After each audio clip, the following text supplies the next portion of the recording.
लाल किले के जो ब्लास्ट के आरोपी थे, आपने उनके बारे में कह दिया भटके हुए नौजवान। क्या नहीं कहा? क्या बात कही? क्या नहीं कहा? बिल्कुल क्यों कहा? बताइए। आतंकवादियों का भटके हुए मिसगाइडेड यूथ है। मिसगाइडेड है वो सारे आतंकवादी मिसगाइडेड है, भटके हुए नौजवान। एक बात बताइए, भटके और उनके लिए एक इलाज है गोली। ये भी कहा था मैंने। ये उमर खालिद और शर्जील इमाम पर जो सरकार का रुख है उसके साथ है। मैं बिल्कुल नहीं साथ हूं। भटके हुए नौजवान है अलग है ना। उमर खालिद और शर्जील इमाम यूएपीए में बंद हैं। इमरान भाई, उस कानून में बेल आसानी से नहीं मिलती है। आप क्या बात कर रहे हैं? यूएपीए जिनके लिए किया गया था उनको ऊपर लगना चाहिए। ऐसे नौजवानों को क्यों लगा रहे हो जो पढ़ने लिखने वाले नौजवान हैं? आप ये खालिद की बात कर रहा हूं। मैं शर्जील इमाम मैं उमर खालिद की बात कर रहा हूं। मैं शर्जील इमाम की बात मैं शर्जील इमाम की बात मैं उमर खालिद की बात कह दीजिए। शर्जील इमाम को जेल में रखना सही है। शर्जील इमाम कह रहा है कि असम को काट दो हिंदुस्तान से, 5 लाख लोग वहां पर जमा कर दो। हिंदुस्तान से असम को काटना हमारी जिम्मेदारी है। आप बोल रहे हो, मैं तो नहीं बोल रहा। आप 1976 से अभी तक खिलाफ हैं। तुर्कमान गेट पे तब हटाया गया था और अब हूं। हटाया गलत है।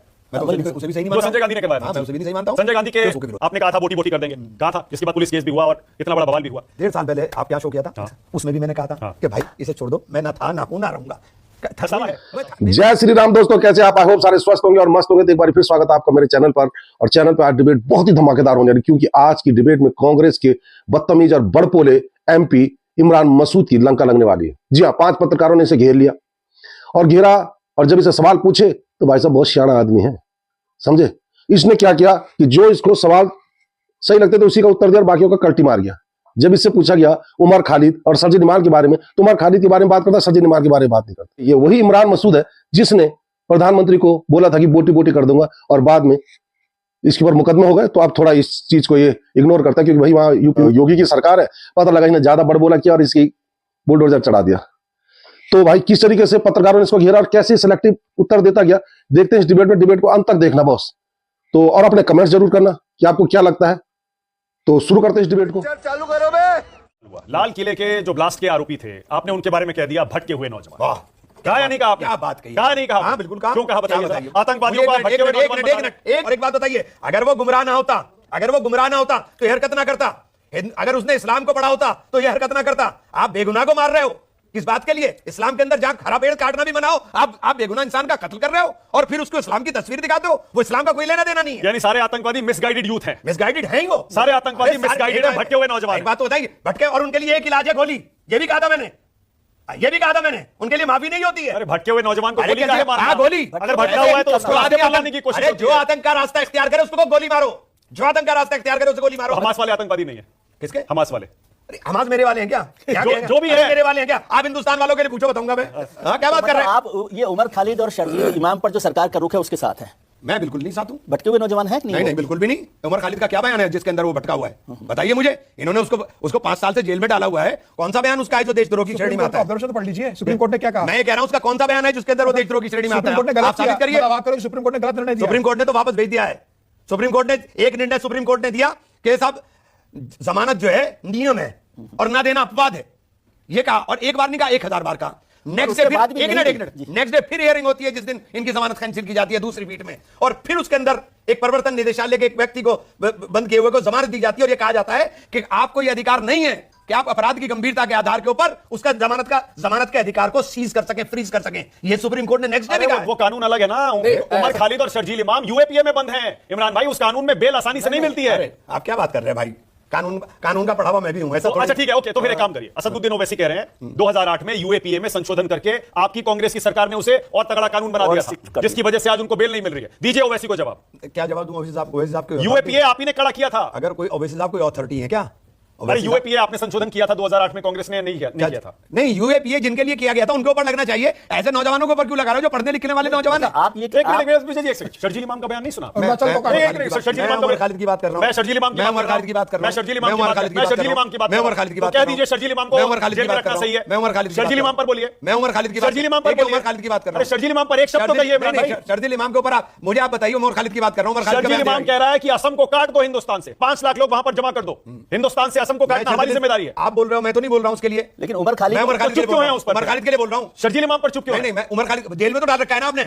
शर्जील इमाम को जेल में रखना सही है। मतलब जेल में तो डाल रखा है। उमर खालिद को मैं उमर खालिद के लिए बोल रहा हूं। मतलब आप उमर खालिद पर सुप्रीम कोर्ट के फैसले के साथ नहीं है, ये या इंटेंशनल आप मान रहे हैं? सुप्रीम कोर्ट के फैसले के ऊपर टिप्पणी करना किसी भी सूरत में उचित नहीं है। बहुत लोगों ने, लेकिन मैं नहीं कर पाऊंगा। मैंने तुलना कर दी है कि ये सुप्रीम कोर्ट ने कहा है और फिर उसके बाद ये फैसला आया और उसके बाद फिर सुप्रीम कोर्ट ने दूसरे फैसले में फिर ये कहा है। मैं सिर्फ ये बात बता रहा हूं। देखिए, प्रशांत भूषण ने, कई और वकीलों ने, सीनियर एडवोकेट हैं, बोल सकते हैं। मैं एक बात बताऊं, और कई रिटायर्ड जजेस ने जो सुप्रीम कोर्ट के हैं, उन्होंने भी इस फैसले पर जो राय है इस बार इस फैसले की, उन्होंने उसको कहा है कि मैं ऐसे नहीं नहीं, कह सकता हूं। और नहीं, सुप्रीम कोर्ट की 2 जजेस की 2 मैंने अलग आपको राय बता है। दिया, ये फैसला जनता पे छोड़ दीजिए, मैंने बता दिया ये चीज। अच्छा एक बात बताइए, मतलब आप उमर खालिद के साथ हैं, शर्जील इमाम वाले मामले में साथ नहीं है, यही है ना? नहीं, ये बताइए कि आप तुर्कमान गेट पर जो अतिक्रमण हटाया गया उसके खिलाफ भी आप बोलते हैं भाई अतिक्रमण तो हटाना चाहिए ना। अतिक्रमण क्या सिर्फ मस्जिद पर भी हो रहा है? नहीं, मस्जिद क्या, मस्जिद को टारगेट सिर्फ इसलिए किया जा रहा है ना कि नफरत फैलाएं। आपको अतिक्रमण हटाना है तो सब जगह से हटाइए ना। मस्जिद तो नहीं तोड़ी गई ना। नहीं, आपको अतिक्रमण हटाना है सब जगह से हटा दीजिए। कोर्ट के आदेश पे हो रहा है ना? नहीं, आपको अतिक्रमण हटाना है सब जगह से कोर्ट के हटाइए। आदेश पे हो रहा है। कोर्ट की आड़ लेकर के आप कुछ भी कर देंगे। कोर्ट के अंदर जो डालोगे वही तो कोर्ट ऑर्डर करेंगे। आप कोर्ट को तो मानते हैं ना? हाँ बिल्कुल। अरे जिस दिन न्यायपालिका को नहीं मानने लगेंगे उस दिन देश में बचेगा क्या? अच्छा, मतलब ये अतिक्रमण हटाने को लेकर आप 1976 से अभी तक खिलाफ हैं। तुर्कमान गेट पे तब हटाया गया था और अब वो हटाया तब भी गया। गलत है। मैं तो उसे भी सही नहीं जो मानता। संजय गांधी ने करवाया था। हाँ, मैं उसे भी नहीं सही मानता हूँ। संजय गांधी के उसकी सजा नहीं मिली कांग्रेस को। हाँ, मिली। उसकी सजा नहीं मिली क्या कांग्रेस को? संजय गांधी के बारे में आपने पढ़ा भी होगा कांग्रेस में रहते हुए। आप तो संजय बहुत गांधी बड़े विजनरी आदमी थे, ये बात अलग है। वो 75 का जो उनका आपने वो संजय था। गांधी का जिक्र किया तो क्या वरुण गांधी को कांग्रेस में एक आना एक चाहिए? सेकंड, संजय गांधी पर बोल नहीं, दीजिए। मैं संजय गांधी विजनरी आदमी थे। संजय गांधी ने लेकिन वो था कि वो उस देश के लिए जहां वो काम कर रहे थे वो उस समय उस वक्त के लिए उपयुक्त नहीं था जो समय उन्होंने चुना था। समीर भाई बड़ा अच्छा सवाल कह रहे हैं, तो उनके बेटे को आना चाहिए ना कांग्रेस में, उसका भी इस्तेमाल करिए। क्या है ये तो फैसला उनका हो सकता है। किसका फैसला हो सकता है? वरुण जी का फैसला होगा।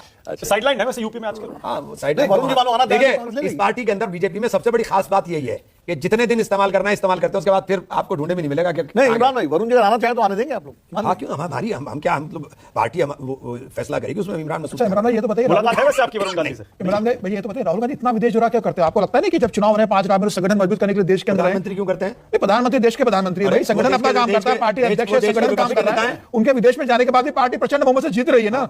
अमित शाह जी यहाँ संगठन का काम कर रहे हैं, आपके यहाँ तो राहुल गांधी इतना विदेश यात्रा करते हैं। आपको नहीं लगता कि देश भर के संगठन का काम देखना चाहिए राहुल गांधी को? राहुल गांधी सब कुछ देखते हैं। आज के दौर के अंदर भी आप ये उम्मीद कर रहे हैं कि विदेश में बैठ करके आप काम नहीं कर रहे हैं? आपकी जेब में हर वक्त पूरा देश चलता है, ये रखा हुआ है मोबाइल में सब कुछ चल रहा है, आपका सिस्टम साथ लिए सर, ये जेब में रखने की बात मत क्या करो। पहले आप कॉन्स्टिट्यूशन को जेब में रखते थे, उसका नुकसान उठाया, अब ये मोबाइल को। मैं दूसरी बात पूछ रहा हूँ, आप असम के प्रभारी हैं, ये बदरुद्दीन साहब के साथ क्या रिश्ता रहेगा? देखिए, बदरुद्दीन साहब के ये तो पार्टी के अंदर बैठ करके थे। आप प्रभारी लेकिन आप बदरुद्दीन देखिए, अजमल साहब के साथ मुझे नहीं लगता किसी तरह का कोई हमारा वो होगा। मुझे नहीं नहीं, लगता। करना मेरा चाहिए, व्यक्तिगत है, मेरा व्यक्तिगत वो है। करना चाहिए नहीं करना चाहिए? देखिए, ये भी फैसला पार्टी करेगी, ये भी फैसला पार्टी करेगी। लेकिन मेरा एक मानना है कि अगर आप सांप्रदायिक ताकतों के विरोध में, तो फिर हम सब सांप्रदायिक लोगों के विरोध में। आपने कहा था बोटी बोटी कर देंगे, कहा था, जिसके बाद पुलिस केस भी हुआ और इतना बड़ा बवाल भी हुआ। इमरान मसूद अंदर से आज पछतावा करते हैं उस बयान के लिए? और इमरान मसूद क्या उस बयान के बाद बदले हैं? हमने 1.5 साल पहले आपके यहाँ शो किया था। हाँ। उसमें भी मैंने कहा था हाँ। कि भाई इसे छोड़ दो, मैं ना था ना हूं ना रहूंगा। पछतावा है? वो मेरे यहाँ की आम बोलचाल है। हमारे यहाँ की पश्चिम के अंदर बहुत सख्त बोलचाल है, ऐसे ही बोलते रहते हैं। वो ऐसे ही था, कोई भाषण नहीं था, कोई बयान नहीं था, उसका पीछा छोड़ दो। अभी तो कोर्ट में चल रहा है, कोर्ट को डिसाइड करने दीजिएगा। क्या महसूस करते हैं मोदी जी के बारे में आप? मोदी जी प्रधानमंत्री कैसे देश नेता के है? कैसे नेता है? हैं? नेता तो वो अच्छे नहीं है। कैसे? नेता तो वो अच्छे नहीं है। देखिए, नेता का मतलब क्या होता है? नेता का मतलब होता है कि सबके साथ, जब आप नारा देते हो ना, सबका साथ सबका विकास, लेकिन विकास के अंदर एक पहिया आप पंचर कर देते हो, तो फिर विकास कहाँ हो गया? कौन सा पहिया? हमारा पहिया, मुसलमानों का? हाँ? ये तो कैसे अच्छा, कैसे पंक्चर किया बताइए ना। हमारी यूनिवर्सिटी, अलीगढ़ मुस्लिम यूनिवर्सिटी का फंड रोक देते हो क्योंकि वो मुस्लिम यूनिवर्सिटी है। हाँ। उसका नाम मुस्लिम लगा हुआ है, जबकि उसके अंदर ऐसा कुछ भी नहीं है। ठीक है, और? हैं? और? आप माइनॉरिटीज के बच्चों की सारी जो स्कॉलरशिप्स हैं वो रोक देते हैं। आप माइनॉरिटी डिपार्टमेंट बना करके अल्पसंख्यकों के नाम पर जो पैसा मिलता था वो सारा का सारा पैसा रोक देते हैं। तो आप जब कहते हो कि एक हाथ में कलम हो और एक हाथ में कंप्यूटर और एक हाथ में कुरान हो, तो आप बुलडोजर चला देते हो मदरसों के ऊपर।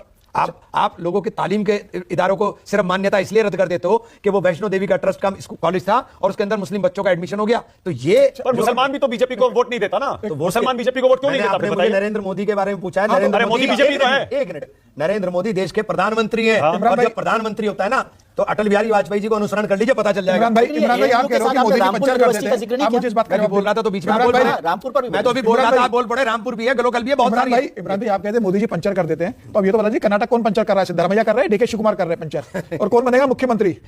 मुख्यमंत्री सिद्धरामैया जी हैं। मतलब डीके शिवकुमार नहीं बनेंगे? अभी ये तो फैसला पार्टी करेगी, इसमें मेरा कोई उनको तो वैसे वो नमस्ते सलाम से याद मेरे पास अब कोई चारा नहीं, I don't have any other option. तो बड़ा उनका बयान ही आ गया। देखिए, डीके शिवकुमार साहब बहुत बड़े नेता हैं हमारे, और गांधी फैमिली आपके सभी बड़े नेता, छोटा नेता कौन है तो बता हमारे दीजिए। गांधी फैमिली के बहुत क्लोज हैं। तो मुझे नहीं ऐसा कोई भी डीके शिवकुमार साहब से ऐसा कोई बात अच्छा, मैं वापस उससे भी कहा ना कि मुस्लिम सेक्युलर पार्टियों को समझना पड़ेगा। आपने ना बिल्कुल सही उसका उदाहरण पेश कर दिया। कांग्रेस में थे, फिर समाजवादी पार्टी में चले गए, फिर बहुजन समाज पार्टी में चले गए, फिर घूम के वापस कांग्रेस में आ गए।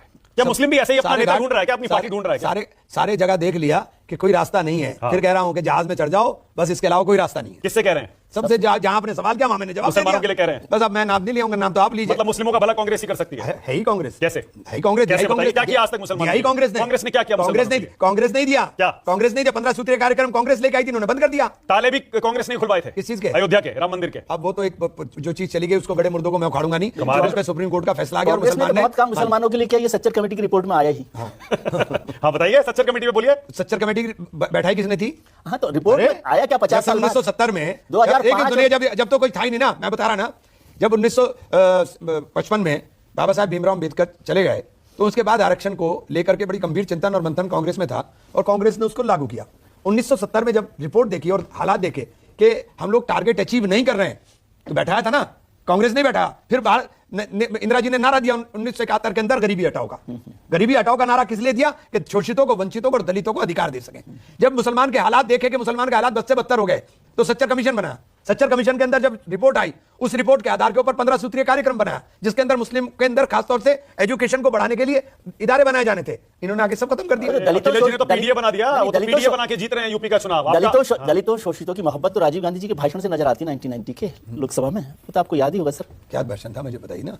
राजीव जी थे जिन्होंने ड्राइव चलाई थी स्पेशल। नहीं, पूरा मंडल कमीशन के खिलाफ और पूरे आरक्षण के खिलाफ जो 90 मिनट का भाषण राजीव गांधी जी का। राजीव जी ने पूरी ड्राइव चला करके जो पढ़े लिखे दलित नहीं थे उनको नौकरी की व्यवस्था की थी कि उनको कहीं चपड़ासी, कहीं माली, कहीं कुछ भर्ती करने का काम किया था। वो राजीव गांधी थे जिन्होंने स्पेशल ड्राइव चलाई थी। ये अखिलेश जी के पीडीए की फुल फॉर्म क्या है? वो तो बताएंगे। उन्होंने कहा पिछड़ा, दलित, अल्पसंख्यक। पता नहीं, हम तो अल्पसंख्यक है नहीं, हम तो मुसलमान है। तो मुसलमान अल्पसंख्यक नहीं होता क्या? हम तो मुसलमान है। माइनॉरिटी तो मुस्लिम और हम अल्पसंख्यक मुसलमान है। क्या मतलब? माइनॉरिटी का मतलब क्या है? क्यों माइनॉरिटी कहते हो आप हमको? हमें दूसरे दर्जे के नागरिक हैं क्या? हम मुसलमान हैं, आपको मुसलमान कहते हुए शर्म आती है क्या? मुसलमान कहिए आप तो बीजेपी वाली बात कह रहे हैं। अरे मुसलमान कहिए ना। बीजेपी बोलती है 20 करोड़ है, ये माइनॉरिटी कैसे हो गए? हाँ तो माइनॉरिटी कैसे हो गए हम? क्यों है माइनॉरिटी? नहीं मानते ना माइनॉरिटी। क्यों माइनॉरिटी मानेंगे हम? तो माइनॉरिटी क्यों मानेंगे? क्या एक बात बताओ, घर में एक बड़ा भाई एक छोटा भाई है तो छोटे भाई को 2 दर्जे पे रखोगे क्या?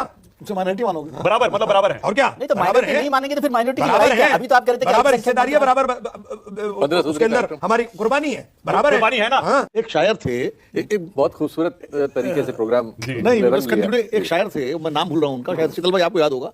वो गए थे पाकिस्तान बनने की कुछ 5-7 वर्षों के बाद 1-1.5 महीना रहे, लौट के आए तो उन्होंने पूछा कैसा लगा? बोले सब कुछ नहीं जैसा है, लेकिन एक बात अखर गई। बोले क्या? बोले सब मुसलमान ही मुसलमान है और कुछ नहीं। क्या बात है ना, क्या नाम था उनका?